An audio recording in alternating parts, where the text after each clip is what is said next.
shall be born in high. Glorious, glorious, glorious, glorious, glorious, glorious, glorious, glorious, glorious things are spoken of thee, O city of God. When he rideth about his people, the Lord shall come when he rideth about his people. The Lord shall come when he rideth about his people, and the highest himself shall establish her. Glorious, glorious, glorious, glorious, glorious, glorious, glorious, glorious, glorious things are spoken of thee, O city of God. Shalom. My name is Jan Markell. I welcome you to the presentation of the Holocaust, the pain and the praise. Where does the Bible describe the Jewish people as the chosen people? Deuteronomy 7:6 says, "For you are a people holy to the Lord your God. The Lord your God has chosen you out of all the peoples on the face of the earth to be his people, his treasured possessions." Well, we're talking tonight about the destruction of actually European Jewry, but in fact there have been many Holocausts attempts against the Jews. King Herod tried it. Pharaoh tried it. The book of Esther, Esther saved her people from the destruction of Haman. The Crusaders tried it. The Spanish Inquisition said to the Jews, "Convert or be killed." And then the Russian pogroms, or purgings, of 1880 to 1920 approximately. And this is when so many Russian Jews fled to America, including my paternal grandparents.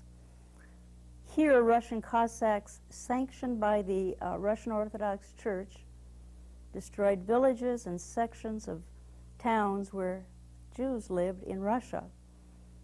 My grandparents lived in Lithuania. Had they not fled at the turn of the century, they would have been elderly victims of the Holocaust, thrown into the concentration camps, one or the other, of Vilna, Lithuania. But there was nothing like the European Holocaust, where 2/3 of Europe's Jews were destroyed, with barely a whimper from the rest of the world. Yehuda Bauer, a researcher at Yad Vashem, the memorial to the Holocaust, sums this up extremely well. He says, quote, "There is something unprecedented about the Holocaust. For the first time in the blood-stained history of the human race, a decision developed in a modern state in the midst of a civilized continent to track down, register, mark, isolate, dispossess, humiliate, concentrate, transport, and murder every single person of an ethnic group. And it has always been because Jews chose to be different and dared to insist on their difference." Well, this presentation is a history of the Holocaust, but it is also the testimony of Anita Dittman, who through a series of miracles survived the 12-year reign of Adolf Hitler and his Nazi party. All they could think about was the final solution to the Jewish problem. Get rid of them all, and then there would be a 1,000-year Reich of the Aryan people. Could it be that Satan wanted to create his own millennium? I think in a way it was. Well, Anita, welcome to the program. I had the privilege of writing Anita's book, Trapped in Hitler's Hell. I probably know her story, second best to herself, but she's going to tell it, not me. Anita, before 1933 in Germany, you had a pretty good life. You had your mother, your father, your older sister Hella, and things changed in 1933. President von Hindenburg appointed Adolf Hitler as prime minister. Hitler had the Reichstag government building burned to the ground because it looked too much like a synagogue.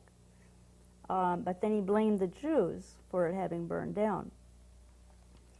The Nazis in 1933 proclaimed a boycott of all Jewish businesses. But the scenario of Nazi Germany came directly home to you when you were only 6 years old in 1933.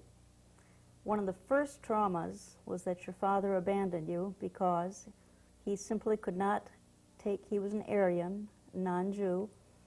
He could not take the pressure of living under those conditions.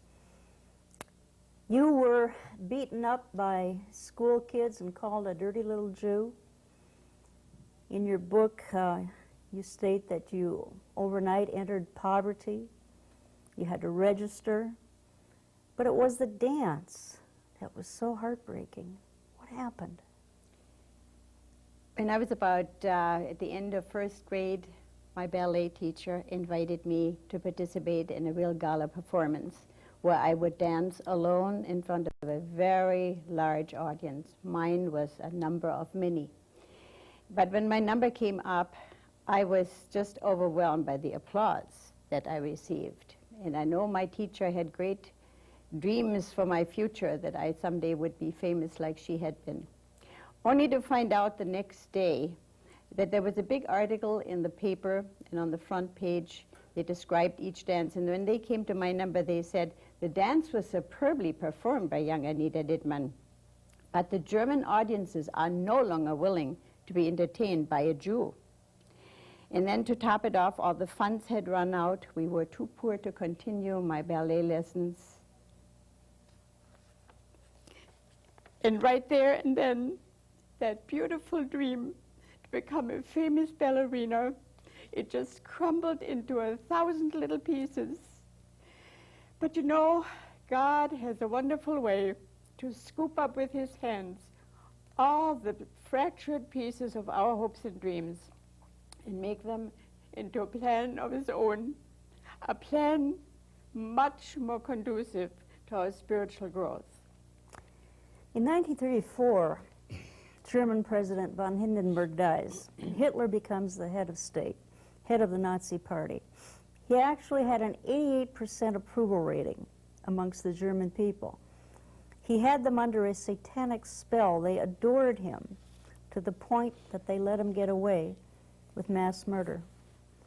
Knowing German Jews were under tremendous stress, some being taken to camps as early as 1933 and 1934, the Germans maintained a hear no evil, see no evil, speak no evil mentality. Now it was 1934, and it became sport to humiliate Jews and mark all Jewish businesses in Germany. They would be boycotted, and in 1938 they would all be destroyed in Kristallnacht. And your mother told you, don't trust anyone and don't say a word against the Nazis. In 1936, Italy and Japan signed on with Germany, and war was imminent. Some of these early days of Nazi rule reflect hatred and brutality that is Satan-inspired. Though in 1936 things were still not as bad as they would get, yet the Nazi joy of tormenting Jews was growing more and more apparent. Road signs, store signs, all spelled out that the Jews were Germany's misfortune, and the Jews were hardly welcome anywhere. By 1936, the deportations to the concentration camp intensified. As a matter of fact, concentration camp and gas chamber terms became quite familiar. Children were taken in cattle cars with their parents. They received no special attention. They were often separated once they got to the concentration camp. Parents would never see those children again. Your mother is now forced to do heavy labor for about 10 hours a day at about 20 cents an hour in Breslau, Germany, your hometown. And she was on the Nazi list to be carefully watched.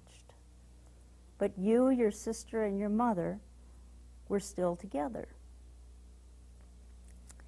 Something wonderful took place. Tell us when the peace of Jesus first entered your heart and grew throughout some of these years we're talking about. I was about the age of 7 or 8 when my playmates, the only ones in the district that dared to play with me, took me to an Easter service in the little church near my home. And it was there that Jesus Christ came into my life. It was a wonderful experience. It was nothing dramatic, but it was so beautiful. For the first time in my life, I felt a security and a peace that I'd never felt before. I was excited. I ran home. I wanted to share it with my mother and my sister, but they brushed it aside as a childish fantasy. I started to pray for them. And a few years down, God sent into our life a man of God, a pastor of an inner city church. He reached out to us. He reached out to many Jews. And because it was not his great intellect or his eloquent speaking, but it was that true Christ-like lifestyle that brought many Jewish people to accept Christ as their Lord and Savior. And that's what happened to my mother. She saw Christ reflected in that man's life. He did not compromise with the Nazis. He didn't hang up the Hitler picture in his church. He remained faithful to his Lord and to the Holy Scriptures. God would preserve him that entire 12 and a half years. Miraculously, Pastor Ernst Hornig. Well, it's now 1938, and two dramatic effects begin. Hitler's final solution. One is in the summer of 1938 on the shores of Lake Geneva.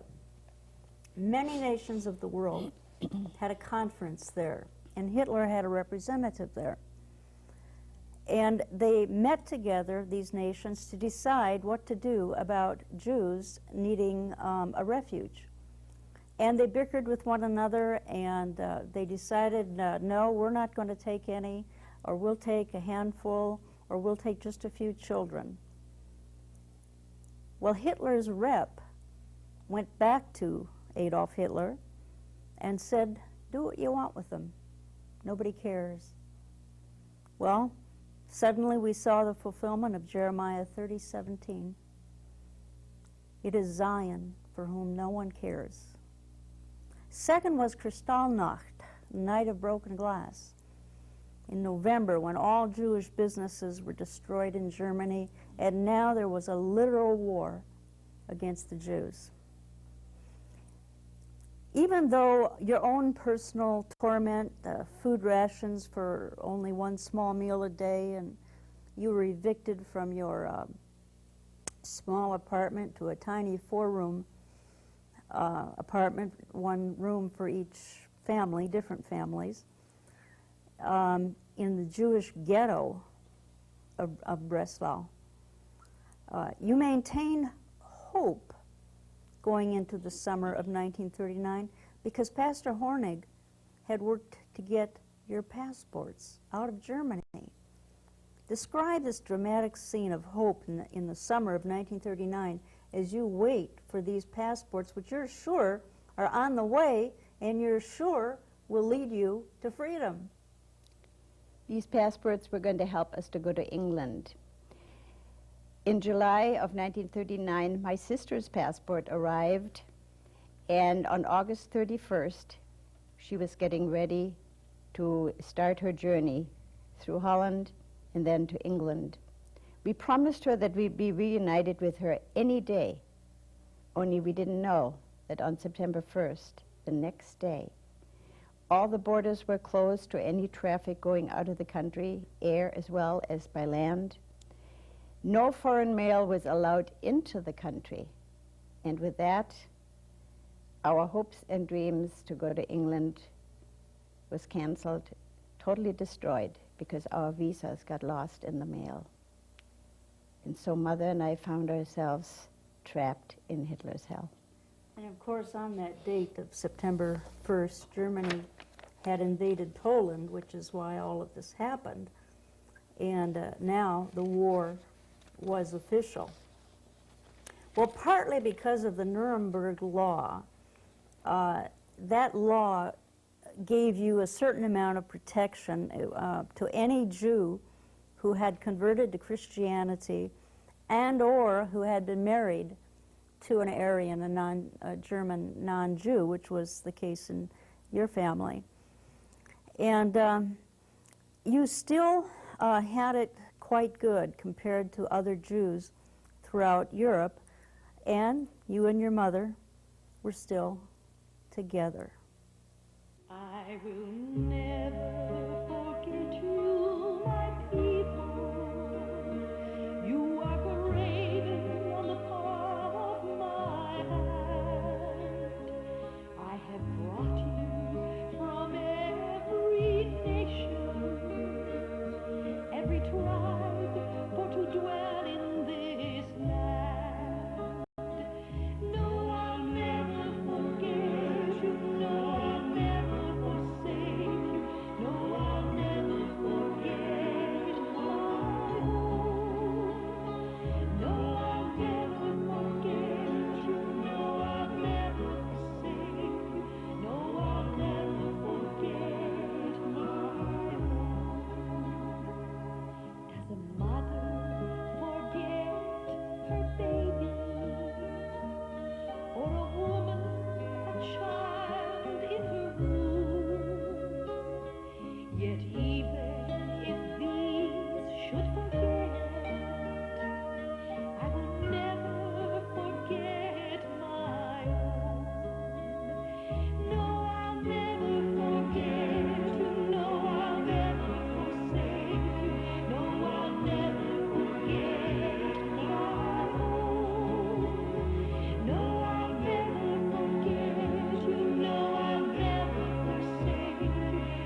By 1940, many Jews were just plain going into hiding, in many cases sheltered by Christians who risked their own lives. Some farmers hid some Jews in their barn under straw, particularly children. Ultimately, 300,000 German Jews would flee to another country, but still 6 million of Europe's Jewry would perish in the most unspeakable manner. The now famous Anne Frank diary came out, or was being written rather, in 1941 when Anne and her family were in hiding. And she began her journal, The Diary of Anne Frank. It would shock the world and perhaps give them insight that they never would have had they not had her diary. And at the end, she says amazingly, through it all, I still believe that people are basically good at heart. But by 1941, there was really no place to go to which the Jews could safely escape, except perhaps Palestine. But in reality, that was not even a safe place because the British put a terrible quota on the number of Jews that could flee Europe and enter Palestine, and the British turned thousands away back into the ovens of Europe. Well, Great Britain paid a great price. Her kingdom would never, ever be the same. Well, the two big events of 1941 that would bring the beginning of the end for Nazi Germany, first was the fact that Germany broke its non-aggression pact with Russia. So Russia joined the Allies. Of course, then came the Japanese attack at Pearl Harbor in 1941, December 7th, and now America joins the Allies. It's 1942. Anita, your allies were God and Pastor Hornig. Your faith was so strong, really stronger than your mother's in a way. You were now a teenager. And what happened in the summer of 1942? One day, the principal of our school came into my classroom, and he ordered me out into the hall. He asked me to pack up all my things. And out in the hall, he handed me a large envelope, and when I opened it, it stated that due to my Jewish heritage, I was permanently suspended from school. And he added to it, and he said, it's high time that the German government is going to cleanse our school system of riffraff such as yourself. It's 1943, and the Germans are defeated in the bitter cold at Stalingrad. Now, Germany is on the defense. But you're still free, and your mother. You're now about 16, you're still in forced labor. You have each other yet. That is, until January 7th, 1944. The Nuremberg Law was broken by Hitler himself. Separations began, and so you were about to hear the Gestapo footsteps come down your hall and inevitably knock on your door. Describe what happened. My mother opened the door, and we were shocked to see two men in SS uniform, and this time they were demanding my mother. I didn't know at first they were taking her. But before they took her away from me, they put labels on all our furniture because she had to sign a statement that everything in that room belonged to her. And now they told us, after putting labels on, that the next day the authorities would come, pick up all the furniture, everything. The only thing I was allowed to keep was my bed, my clothes, and some of my personal belongings. And I was also informed that if I wanted anything back, I had to pay for it at rather increased prices.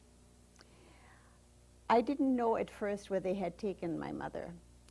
But when I found out she was in Camp Theresienstadt in Czechoslovakia, close to Prague, the capital of Czechoslovakia. And something odd happened. They were allowed food packages. Well, I was too poor, working in a factory in forced labor, to buy on the black market as the rich people could. So I had to make a decision. I realized she had made so many sacrifices on my account, it was time for me to reciprocate. So I asked God for a miracle. I said, Lord, I will send almost all my ration food to my mother to keep her alive. Lord, now you have to keep me miraculously alive. And he did just that. For 7 months, I ate no more but a piece of bread in the morning and some odd hot brew of some kind. I was without food all day long. I worked very hard. I was slender to begin with. And at night when I would come home, I would have no more but just a thin, watery soup, or, if I was lucky, a bowl full of lettuce. And you know, in those 7 months, I never lost an ounce of weight. I remained totally untouched by all the epidemics around me, and I showed no signs of malnutrition. Now, only a God like ours can perform a miracle like that. Well, you continue your forced labor. But Hitler decides that in order for there to be an effective final solution, that people like you who have just one Jewish parent have got to be exterminated, first sent to work camps and probably inevitably exterminated. So finally your time comes. You're arrested in the summer of 1944. What happened? To be exact, it was the 10th of August, 1944. I received a notice from the Gestapo the night before that the next day I had to stand in line with about 350 others just like myself who had Jewish parents and Gentile parents. And we were shipped off to an unknown destination. We ended up in a camp north of my hometown. We were about 165 women who were housed in a filthy old cow barn that was never cleaned, just covered with a thin layer of fresh straw. We were issued 2 horse blankets each. Our toilet facilities, I don't even want to mention, it's so awful. And our washing facilities was 1 faucet for that many women. The men lived under similar circumstances, pretty close to where we lived. We were awakened at 4 o'clock in the morning. We were counted and recounted. Then we were given a piece of bread and a cup of some strange coffee-type flavored drink. We were then handed digging equipment, heavy digging equipment that we slung over our shoulder, and then we were marched off to our workstation. We were digging ditches that were about 7-8 feet deep, 15 feet wide, and many kilometers long. They were ultimately to be used as tank traps in case the Russians would ever invade the country. We were not allowed to talk. And yet, when the guards weren't looking, some of us would witness for the Lord. And soon we found out who the believing Christians were. So after a day's work, we marched home, tired, dirty, hungry. We were given a bowl of some strange soup for which we stood in line for about an hour. And then we had so-called free time. And those of us who had gotten to know each other as Christians, we met in a corner of the barn. We read our Bible. We prayed for one another. We sang hymns. Well, at about the same time, D-Day occurred at Normandy Beach. And now Hitler is doomed. But not exactly yet. That winter, you heard a rumor that you were probably going to be sent to the death camp Auschwitz. Even though you could hear Russian artillery, the ground shook from it, they were so close to you. The camp leaders led you on a long march and you faced a new nightmare. What happened? This was now late January 1945. We were taken to another camp. We were marched and marched and marched and worked almost to death. And my shoes had worn out, and I was issued a pair of shoes with a wooden sole and very rough tops. We were no longer able to wash our bodies, nor our clothes, nor did we even have a Band-Aid. I had rubbed a blister on my right foot, which soon became infected. I could not protect it with anything, and pretty soon my foot would turn color. Well, I had to keep on walking and working, because anyone that didn't work was either killed on the spot or tortured to death. Then, February 10th, 1945, there's a chance for you to escape. How did this happen? Well, the night before, the women's camp was locked up tight, but all through the night we could see our leaders, our Nazi leaders, surrounding our camp. They had bayonets and what was the other one? Other weapons over their shoulder. They looked very fierce, very grim, and we could hear the roaring of the battlefront from the distance. We didn't know whether the Russians would become our liberators or our foes. The next morning at the crack of dawn, it was very dark outside. All the women were loaded onto horse-drawn wagons that were chauffeured by Polish prisoners of war. We were followed by some of our leaders. The others remained with the men who were held back.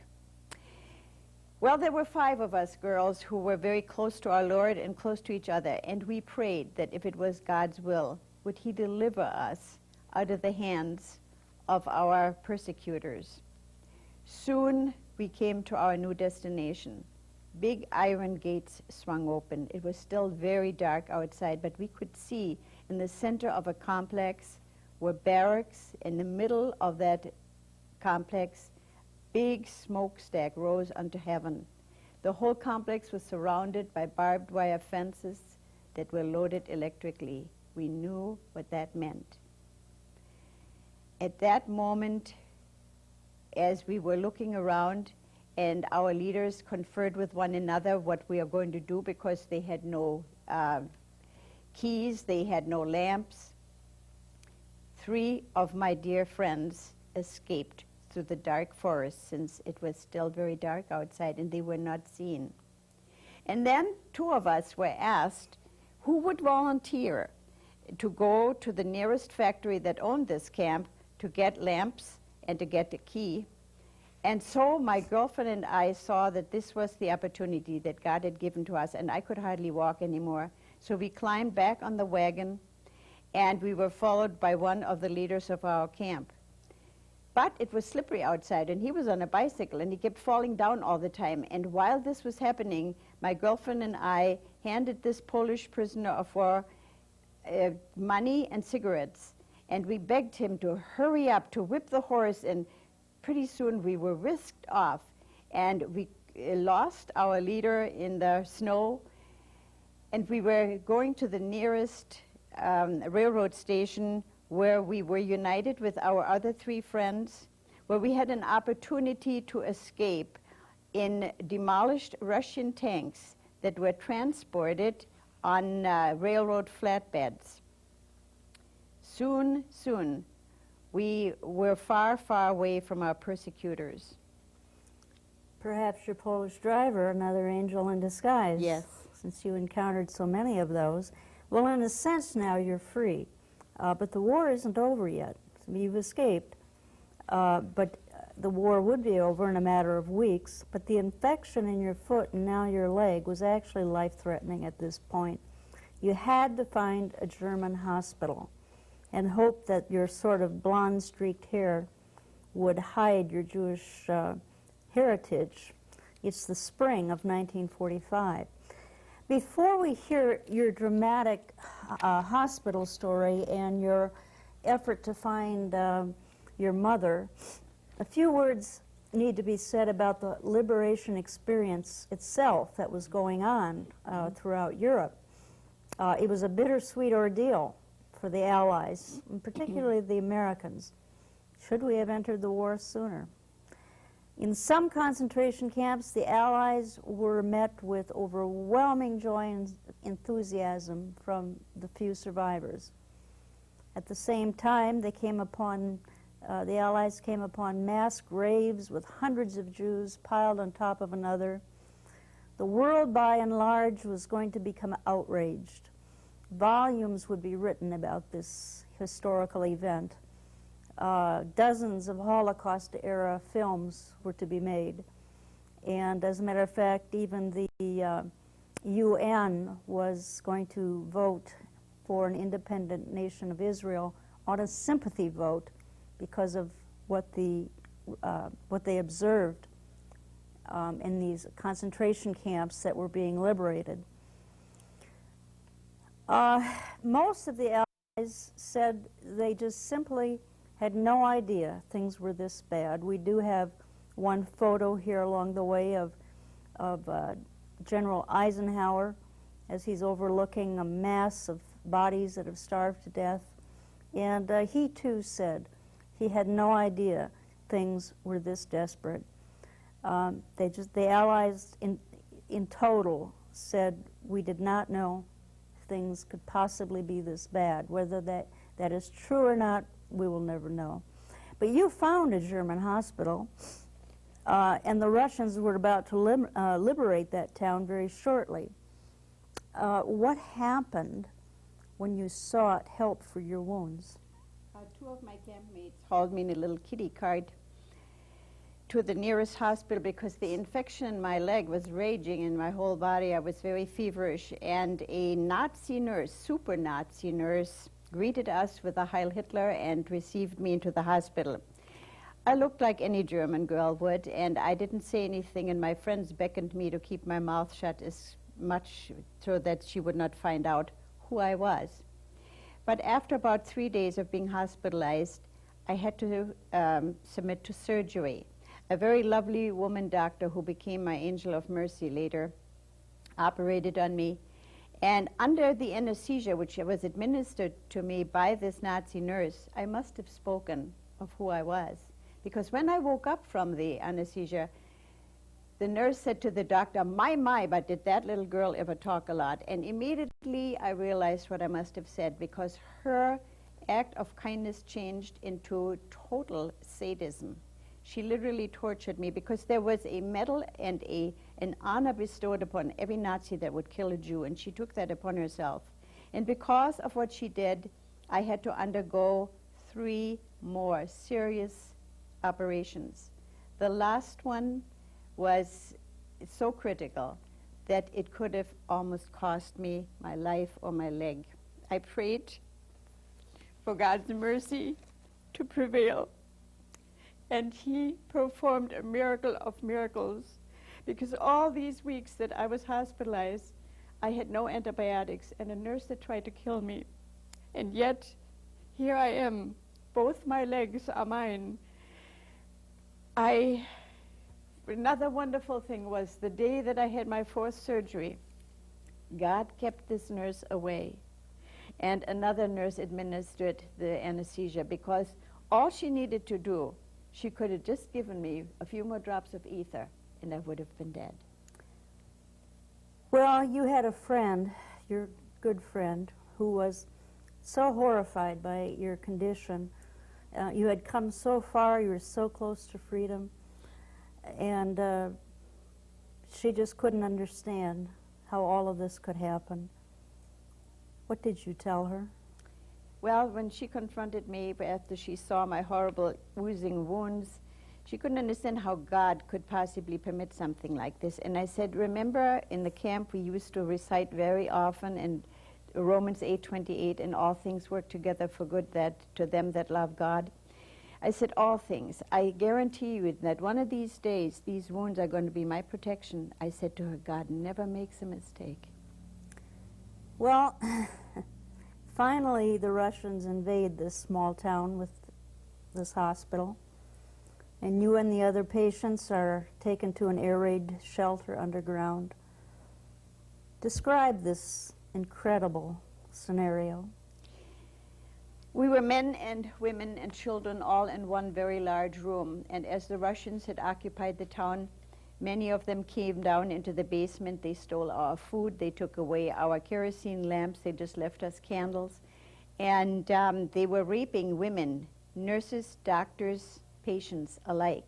And at one point, 2 Russian soldiers grabbed me, they threw me on a mattress, they ripped off my clothes, and as I lay there, I just again prayed for God's mercy, because I knew what was lying ahead of me. Well, they saw this horribly thick bandage that was stained with blood and pus, But they didn't believe me, so they called a nurse and asked her to unwrap this bandage. And as she unwrapped the last bit of the bandage, the pus just gushed out of those tubes like a geyser. And these men were so horrified and so repulsed that they took off. And ever thereafter, many instances, I was close to rape. God protected me because of those horrible-looking wounds. Well, you see across the room what appears to be a nurse, extremely disquieted. What was going on? Yes, in the corner of the air shelter sat the very nurse that has so desperately tried to kill me. She was sobbing profusely. I knew God wanted me to comfort her, but the Anita in me couldn't. I resisted. I said, God, how could you do this to me? And I told him all the horrible things she did to me. But I knew that he wanted me to forgive her. But I couldn't do it alone. I needed Christ to do it. I asked him to take all the bitterness and all the resentment out of my heart and give me a new spirit of love and forgiveness. And he did that. As I knelt down beside her and put my arms around her, she sobbed. And between sobs, she conveyed to me that she'd been raped many times. And we both cried together. But all of a sudden, she pushed herself away from me and she said, how could you possibly love me and care about me when I so desperately tried to kill you? I said, I know. But I said, the Lord helped me, and I forgive you. Well, it's April 1945. Hitler would commit suicide in about 10 days, and Germany was left in total ruins because of her disillusioned people who had followed the mad Pied Piper. Well, the hospital staff told you to go home. Well, your wounds were treated, but you had no home. So you decided to somehow get to Czechoslovakia, where Camp Theresienstadt was, and pray you could find your mother alive. You had such great faith that she had somehow survived. Describe this long journey, a fearful journey, even though the war is officially over, or will be within a very few days. As soon as the war was over, I obtained a passport. It was in a little town in Sudetenland, the mountainous chain between Czechoslovakia and Germany.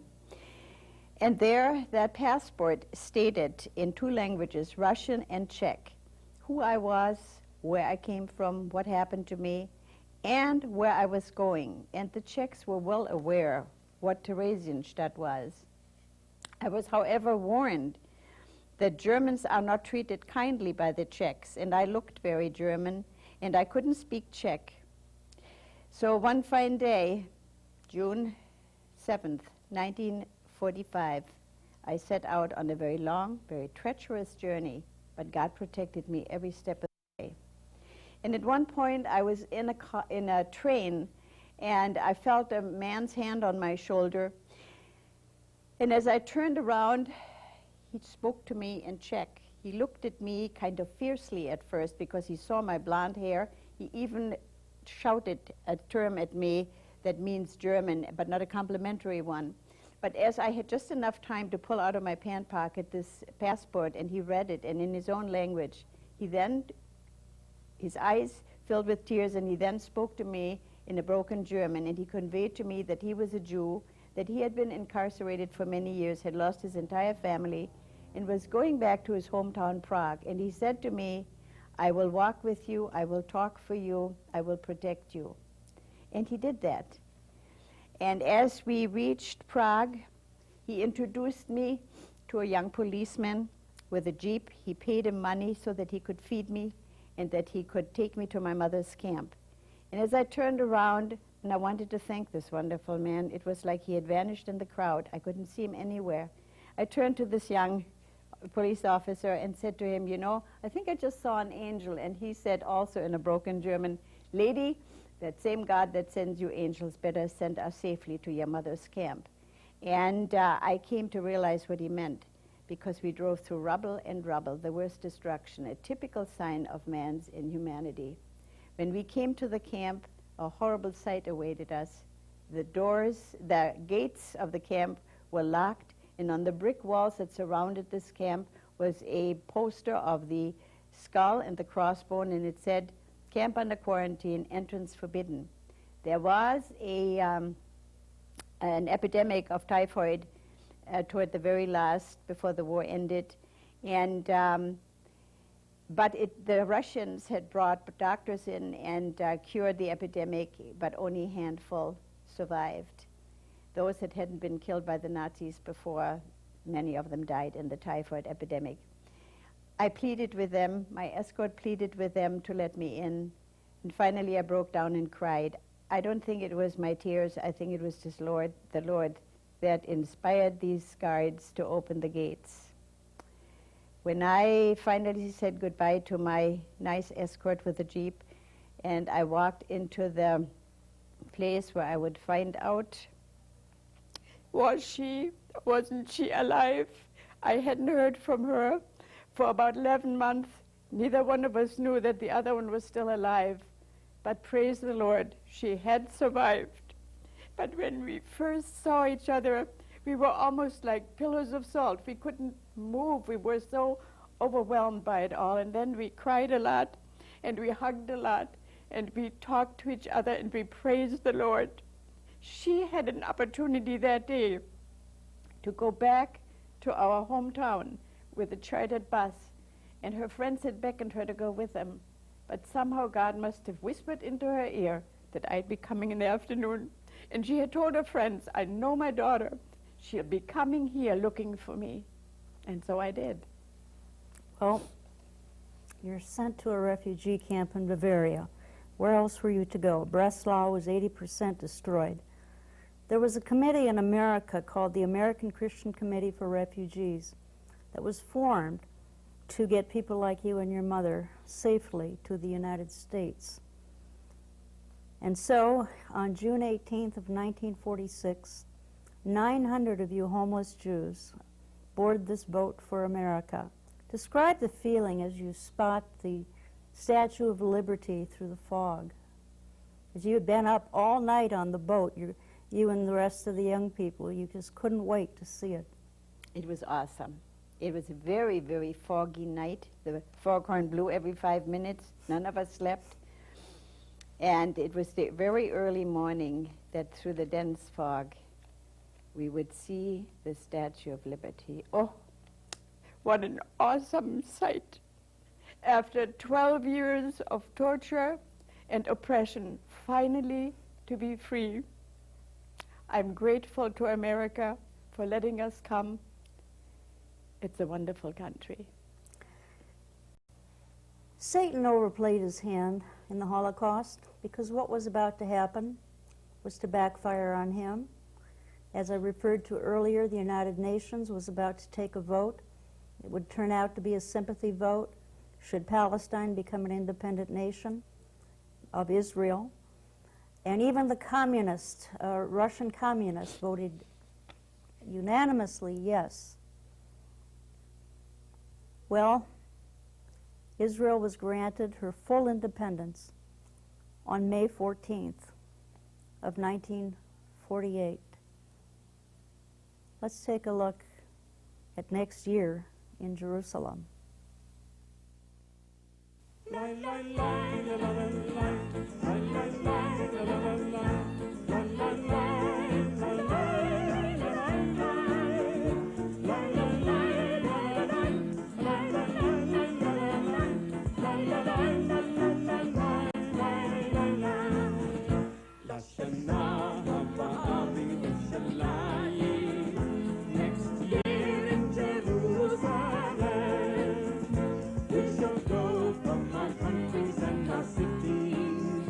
With our hands lifted up in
What has happened in the last 50 years is a sinister movement birthed by so-called historical revisionists that the Holocaust never happened, or that it was, in fact, perhaps just grossly exaggerated. It was promoted and accepted by some people from Main Street in America to all the nations of the world, particularly the Arab nations and the Arab press.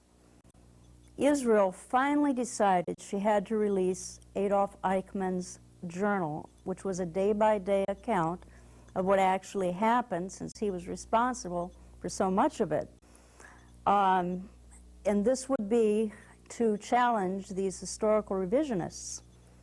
Well, Eichmann was hanged in the 1960s in Israel, and that journal was sealed, but it obviously had to be released.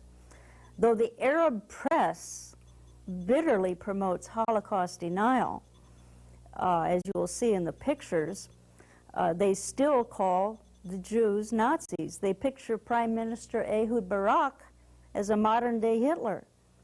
And the Jewish people are perplexed when they see the Nazis wearing crosses, which we do have a picture of. When a concentration camp victim draws a picture, which we also have, of the guard tower and graves with crosses on top of them from Nazi soldiers who had died, is it any wonder that the Jews still fear many Christians? For 2,000 years, so-called Christians have relentlessly dehumanized the Jews. They, whether it was the Crusades, the Spanish Inquisition, the Russian pogroms, the Nazis, they all carried or wore crosses, but at the other end of the cross was a literal or a figurative sword. Christianity did not create the Holocaust, but it allowed it to happen. And that is why today so many Christians are called baptized heathen by the Jewish people, because of the way the barbaric so-called Christians have treated the Jews. So-called Christians have set themselves between the Messiah and the Jews, hiding from the Jews the authentic image of the Messiah. Well, there's a closing paragraph in Anita Dittman's book, Trapped in Hitler's Hell, which is, I think, very significant and says a whole lot. Quote, "But the greatest news of all is that God is ready and willing to forgive an Adolf Hitler, an Eichmann, a Himmler. God's love and forgiveness are that great. God can transform the most wicked individual if he but acknowledges the need of a Savior." What more can we say except that in the Holocaust, at least in this particular production, there was a lot of pain, and you've heard also the praise. So we say Baruch Hashem, praise the Lord. God bless you, and thank you for joining us today.